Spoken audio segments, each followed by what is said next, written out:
Hindi lingid sa ating kaalaman ang naging kabayanihan ng ating mga veteranong sundalo.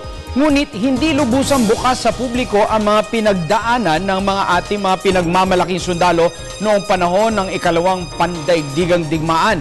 Dahil dito, isang patimpalak ang inilunsad kung saan mga estudyante ang nakipagkwentuhan at sumulat sa karanasan ng mga nabubuhay pang veterano. Naritong ulat ni Aya Macalma.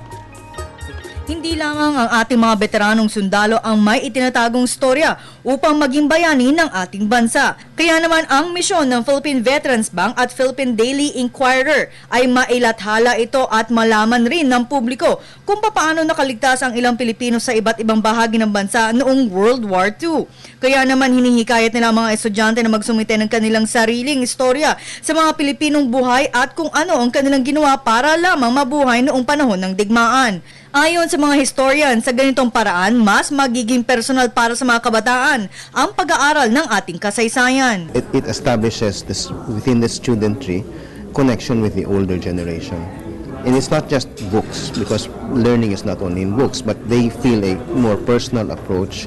They're connected to it, and they learn more about a particular event, about a particular incidents. And I think it works both ways. The student learns, and then the older people also are happy because they can tell their stories. Tubong Cagayan de Oro ang nagkamit ng first prize na kung saan mismong ang kanyang lolo naging sentro ng kanyang kabayanihan na kanyang pinamagatang Dodong Swar. Ayon kay Celine Marie Ichon, isang karangalan para sa kanya na makabilang sa isang pamilya na nagpakita ng kakaibang kabayanihan kahit hindi sumabak sa gera ang kanyang lolo. I think I'm so proud that my lolo went through that and that he displayed heroism in his own right by making soap and surviving the hell of it, everything in his own little way. I learned that Philippines has a lot of heroes and that in our own little way we can make a difference.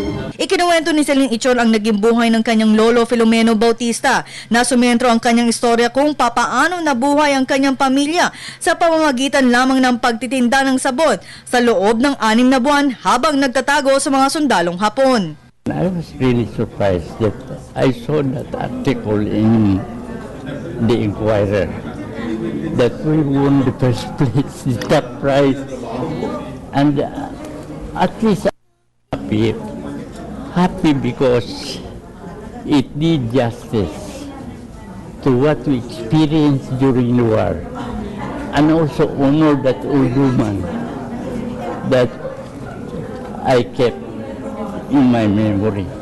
Para kay Lolo Filomeno, sapat na ang pagkapanalo ng kanyang apo upang mailathala ang naging buhay nila noong panahon ng mga Hapon.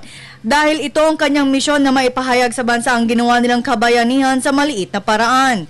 Samantala, estudyante naman ng Caloocan City Science High School na si Dominic Daita ang nagkamit ng second prize at kanyang itong tinawag na Amazona in Manila. Habang si Julio Rodriguez Lopez na taga Lipa, Batangas ang nagkamit ng third prize na tinawag naman niyang The Little Women of Lipa.